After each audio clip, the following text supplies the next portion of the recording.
Hello दोस्तों, आप सभी का स्वागत है आपके अपने यूट्यूब चैनल एसएस फाउंडेशन पे। तो आज हम क्लास 10th बायोलॉजी का पहला चैप्टर जिसका नाम लाइफ प्रोसेस है उसका आज हम पार्ट 3 करने जा रहे हैं। अगर आपने पार्ट 1 और पार्ट 2 नहीं देखा है तो चैनल पे वीडियो है, आप वहां से जाकर देख सकते हैं। और अगर आप मेरे चैनल पे नए आए हैं तो सबसे पहले चैनल को सब्सक्राइब कर लीजिए और बेल आइकन को प्रेस कर लीजिए कि जब भी मैं अपने चैनल पर नया वीडियो डालूँ तो सबसे पहले आपको नोटिफिकेशन मिल जाए। तो चलिए बिना समय को वेस्ट किए हुए आज का जो हमारा टॉपिक है उसको हम शुरू करते हैं।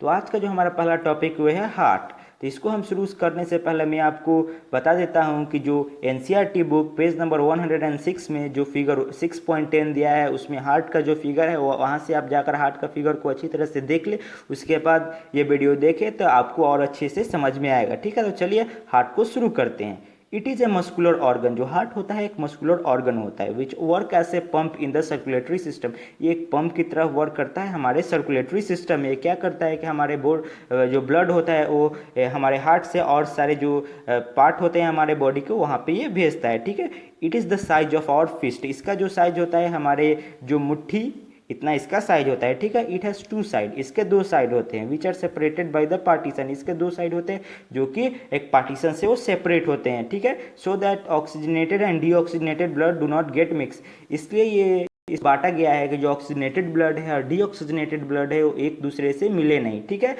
It has 4 chamber. जो हार्ट है उसका 4 चेंबर है। ठीक है, 2 अपर चेंबर कॉल द एट्रियम। दो ऊपर जो चेंबर होता है उसको हम लोग एट्रियम कहते हैं, और 2 lower chamber call the ventricle. और जो लोअर चेंबर होते हैं दो उसको हम लोग वेंट्रिकल कहते हैं। ठीक है, तो हम लोग ने अभी क्या पढ़ा, तो हम लोग ने अभी पढ़ा कि जो हार्ट होता है एक मस्कुलर ऑर्गन होता है। ये एक पंप की तरह काम करता है हमारे सर्कुलेटरी सिस्टम में। इसका जो साइज होता है हमारे मुट्ठी इतना होता है।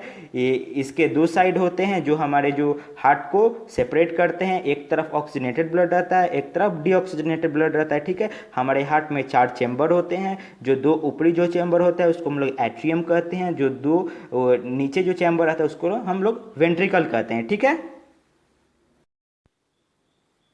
हमारा जो अगला टॉपिक है वर्किंग ऑफ हार्ट। तो पहले हम लोग जो हार्ट का जो वर्किंग है वो लेफ्ट साइड में जो पार्ट है उसका वर्किंग हम लोग देखेंगे। उसके बाद जो राइट साइड में जो हार्ट का जो पार्ट है उसका वर्किंग है उसको हम लोग देखेंगे। ऐसे अगर हम लोग पार्ट वाइज अगर देखेंगे तो आपको समझने में भी आसानी होगा। ठीक है, तो चलिए इसको शुरू करते हैं। तो लेफ्ट ऑट्रियम रिलैक्सेस। जब लेफ्ट ऑट्रियम जब रिलैक्स करता है and the oxygenated blood enter, जब ऑक्सीजनेटेड ब्लड इंटर करता है it from the lungs through the pulmonary veins. Lungs से घुसता है पल्मनरी वेंस द्वारा। ठीक है, क्या होता है जब लेफ्ट ऑट्रियम जब रिलैक्स करता है तो जो ऑक्सीजनेटेड ब्लड है वो क्या होता है लंग्स से जो पल्मनरी वेन है उसके द्वारा हार्ट में जाता है। ठीक है, उसके बाद लेफ्ट ऑट्रियम कॉन्ट्रैक्ट, उसके बाद जो लेफ्ट ऑट्रियम होता है वो कॉन्ट्रैक्ट होता है and the blood enter the left ventricle. उसके बाद जो ब्लड होता है वो लेफ्ट वेंट्रिकल में इंटर करता है थ्रू द वल्व्स, वल्व्स के द्वारा। ठीक है, उसके बाद जब लेफ्ट वेंट्रिकल कॉन्ट्रैक्ट, जब लेफ्ट वेंट्रिकल कॉन्ट्रैक्ट होता है the blood is pumped into the largest artery called the aorta. तब जो ब्लड होता है वो पंप्ड हो जाता है जो लार्जेस्ट एट्री है जिसको हम लोग एरोटा कहते हैं वहाँ पे। ठीक है, and is carry to all the part of the body. और वहाँ से सारे जो बॉडी के जो पार्ट होते हैं वहाँ पे वो कैरी होते हैं। ठीक है, तो हम लोग ने क्या पढ़ा है, जो लेफ्ट ऑट्रियम होते हैं वो जब रिलैक्स होते हैं and the oxygenated blood inter, हमारे जो ऑक्सीजनेटेड ब्लड है वो इंटर होते हैं it from the lungs through the pulmonary when. Pulmonary द्वारा लंग्स से पल्मनरी द्वारा वो हार्ट में जब ऑक्सीजनेटेड ब्लड अंदर जाते हैं तो लेफ्ट ऑट्रियम कॉन्ट्रैक्ट, तभी जो लेफ्ट ऑट्रियम होता है वो कॉन्ट्रैक्ट हो जाता है and the blood enter the left ventricle. उसके बाद जो ब्लड होता है वो लेफ्ट वेंट्रिकल में चला जाता है थ्रू द वल्व्स, वल्व्स के द्वारा। ठीक है, लेफ्ट ऑट्रियम कॉन्ट्रैक्ट, उसके बाद जो लेफ्ट वेंट्रिकल होता है वो कॉन्ट्रैक्ट होता है and the blood is pumped into the largest artery called the aorta. उसके बाद जो ब्लड होता है वो पंप्ड हो जाता है लार्जेस्ट एट्री जिसको हम लोग एरोटा कहते हैं। उसके बाद and it is carried to the all the part of the body. उसके बाद ये जो होता है ऑक्सीजनेटेड ब्लड सारे बॉडी पार्ट्स में कैरी होते हैं। ठीक है, हमारा जो टॉपिक है अगला जो टॉपिक है वो वर्किंग ऑफ हार्ट। ठीक है, तब हम लोग जो हार्ट का जो वर्किंग है उसका जो राइट साइड का क्या वर्किंग है उसको हम पढ़ेंगे। ठीक है, तो चलिए इसको शुरू करते हैं। जो राइट ऑट्रियम रिलैक्सेस, जब जो राइट ऑट्रियम रिलैक्स होता है and the deoxygenated blood from the body inter into the superior and the inferior vena cava, जो डीऑक्सीनेटेड ब्लड होता है बॉडी के वो इंटर करता है सुपीरियर और इंफीरियर वेना कावा में, तब क्या होता है तो राइट ऑट्रियम कॉन्ट्रैक्ट, तब जो राइट ऑट्रियम होता है वो कॉन्ट्रैक्ट हो जाता है and the blood inter into the right ventricle, उसके बाद जो ब्लड होता है वो राइट वेंट्रिकल में चला जाता है, ठीक है, through the vena, through the valves, ठीक है, वॉल्व्स के द्वारा, ठीक है। तो राइट वेंट्रिकल कॉन्ट्रैक्ट, उसके बाद जो राइट वेंट्रिकल होता है वो कॉन्ट्रैक्ट हो जाता है and the blood is pumped into the pulmonary artery, उसका जो ब्लड होता है वो पल्मोनरी आर्टरी में वो पंप्ड हो जाता है, ठीक है, and is carry to the lungs, उसके बाद उसको लंग्स तक लाया जाता है, ठीक है। तो कैसे होता है तो जो राइट ऑट्रियम होता है वो रिलैक्स हो जाता है, उसके बाद क्या होता है जो डीऑक्सीनेटेड ब्लड होता है वो क्या होता है बॉडी से इंटर करता है सुपेरियर और इंफीरियर वेना कावा में, ठीक है, उसका जो राइट ऑट्रियम होते हैं वो कॉन्ट्रैक्ट हो जाते हैं and the blood enter the right ventricle, उसका जो ब्लड होता है वो राइट वेंट्रिकल में चला जाता है, राइट वेंट्रिकल में चला जाता है किसके द्वारा तो वेल्व्स के द्वारा, ठीक है। तो राइट वेंट्रिकल क्या होता है उसके बाद कॉन्ट्रैक्ट हो जाता है and the blood is pumped into the pulmonary artery, उसका जो ब्लड होता है वो पल्मोनरी आर्टरी में पंप हो जाता है and is carry to the lung, उसके बाद जो लंग्स तक लाया जाता है, ठीक है। तो चलिए जो अगला जो हमारा टॉपिक है valves, pulmonary veins, aorta, double circulation, ये सब हम लोग देखते हैं। मैं जानता हूँ कि आपको अभी कुछ कुछ जो है जो वेल्व्स है, पल्मोनरी वेन्स है, ये क्या होता है, इसमें आपको कुछ प्रॉब्लम होगा तो मैं इसको बता देता हूँ, ठीक है। जो वेल्व्स होता है वो क्या होता है unidirectional to prevent the back flow of the blood, ये क्या होता है ये ब्लड को यूनिडायरेक्शनल में ले जाता है कि जो ब्लड है उसका बैक फ्लो ना हो, उसको हम ये वेल्व्स का यही फंक्शन है, ठीक है। जो पल्मोनरी वेन्स है is the only when that carry the oxygenated blood, जो पल्मोनरी वेन है इसका क्या काम है, इसका यही काम है कि जो ये क्या करता है ये केवल ऑक्सीनेटेड ब्लड को ले जाता है, ठीक है।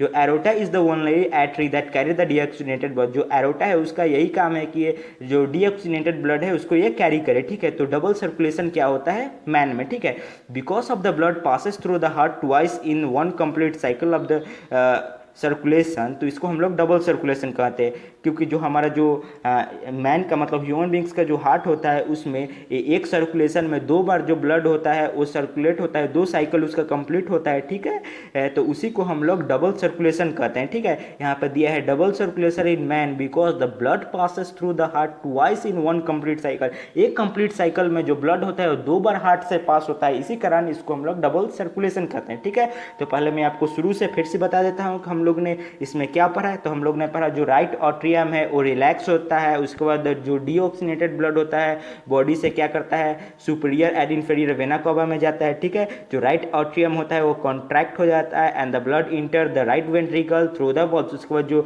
ब्लड होता है राइट वेंट्रिकल में चला जाता है वेल्व्स के द्वारा, उसका जो राइट वेंट्रिकल होता है वो कॉन्ट्रैक्ट हो जाता है, उससे जो ब्लड होता है पंप्ड हो जाता है द पल्मोनरी आर्टरी, ठीक है, and is carry to the lungs, उसके बाद जो ब्लड है उसको लंग्स तक लाया जाता है, ठीक है। तो वॉल्व्स क्या होता है ये यूनिडायरेक्शनल ब्लड को फ्लो करवाता है क्योंकि अगर ब्लड एक डायरेक्शन में ना फ्लो होकर उसका बैक फ्लो हो जाए तो जो ऑक्सीनेटेड ब्लड है डीऑक्सीनेटेड ब्लड है वो मिक्स हो जाता है, ठीक है। तो वॉल्व्स का क्या काम है ये यूनिडायरेक्शनल ब्लड को ले जाता है, इसको बैक फ्लो होने से रोकता है, वॉल्व्स का यही काम है, ठीक है। पल्मोनरी वेन क्या होता है ये क्या करता है जो ऑक्सीनेटेड ब्लड है उसी को सिर्फ कैरी करता है, ठीक है।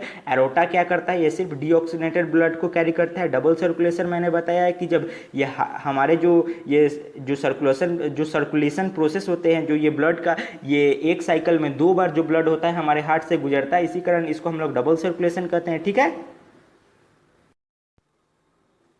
हमारा जो अगला टॉपिक है कैपिलरीज, तो चलिए इसको हम शुरू करते हैं। From the connection between arteries and veins, जो कैपिलरीज होता है उसका जो कनेक्शन होता है एट्रीज और वेन्स से होता है, ठीक है, उसके बीच से, ठीक है। तो वॉल्स और वन सेल थिंक, जो वॉल होते हैं जो कैपिलरीज के वन सेल थिक होते हैं, ठीक है, only for the easy exchange of the blood, ये वन सेल थिक इसलिए होते हैं कि इसका जो एक्सचेंज ऑफ जो ब्लड है वो आसानी से हो जाए, ठीक है।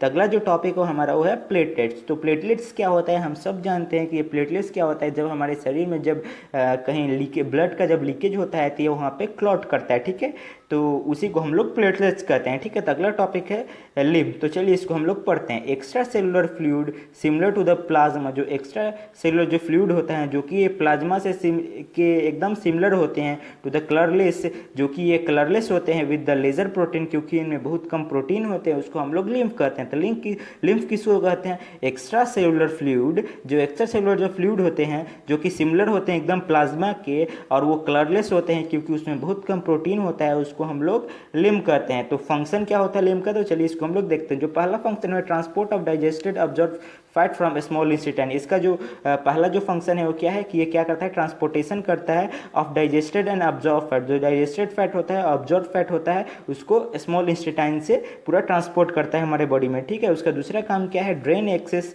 Fluid from the intercellular space back to the blood. जो ड्रेन एक्सेस फ्लूइड होते हैं जो इंटरसेलुलर स्पेस में होते हैं उसको फिर से लाता है ब्लड में, ठीक है। तो लिम्ब का क्या, ये दो फंक्शन है। पहला ये ट्रांसपोर्ट करता है डाइजेस्टिव और एब्जॉर्ब जो फैट होता है वो स्मॉल इंस्टेटाइन से सारे बॉडी में, ठीक है। और जो दूसरा जो फंक्शन है ये है कि जो ड्रेन एक्सेस जो फ्लूइड होते हैं उसको इंटरसेलुलर स्पेस में फिर से ब्लड में से वह उसको बैक करता है, ठीक है।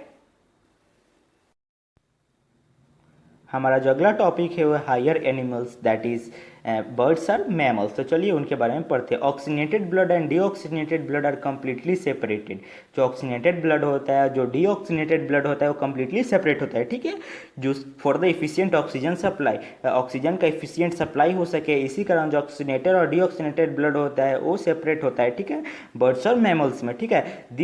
This is to fulfil high energy need to maintain body temperature. इसलिए होता है क्योंकि जो बॉडी का जो नीड होता है बर्ड्स और मैमल का बहुत हाई होता है और उनका जो टेम्परेचर मेंटेन करने के लिए भी हाई एनर्जी की रिक्वायरमेंट होता है, ठीक है। तो जो अगला जो टॉपिक वो है एम्फीबियंस एंड रिप्टाइल। तो चलिए उसको पढ़ते हैं। They have 3 chamber. जो एम्फीबियन होते हैं जो और जो रिप्टाइल होते हैं उनके 3 चैम्बर्ड हार्ट होते हैं, ठीक है। Where the little mixing of oxygenated blood and deoxygenated blood take place. वहाँ पे जो ऑक्सीनेटेड ब्लड और डीऑक्सीनेटेड ब्लड होता है वो थोड़ा बहुत मिक्स हो जाते हैं, ठीक है। Therefore their body temperature varies with the temperature of the environment. इसी कारण उनके जो बॉडी के जो टेम्परेचर होते हैं वो इन्वायरमेंटल के टेम्परेचर से वेरी करते हैं, ठीक है। वो लोग कोल्ड ब्लडेड एनिमल होते हैं, ठीक है। इस वीडियो में इतना ही। अगर आपको मेरा वीडियो अच्छा लगा हो, अगर आपको मेरा एक्सप्लेनेशन करने का तरीका अच्छा लगा हो तो वीडियो को लाइक कीजिए, चैनल को सब्सक्राइब कीजिए, अपने दोस्तों के साथ शेयर कीजिए, ठीक है। और आपके घर में जितने भी फ़ोन हैं उससे मेरे चैनल को सब्सक्राइब कीजिए, ठीक है। तो अगर मेरे चैनल पे ज़्यादा से ज़्यादा सब्सक्राइबर होंगे तो मैं और भी आपके लिए अच्छा अच्छा कंटेंट लाऊंगा, क्योंकि अगर आप मेरे चैनल को सब्सक्राइब करते हैं तो मुझे एक मोटिवेशन मिलता है जिससे मैं आपके लिए और अच्छा से अच्छा कंटेंट लाने की कोशिश करूंगा। So thank you for watching, see you again, bye bye.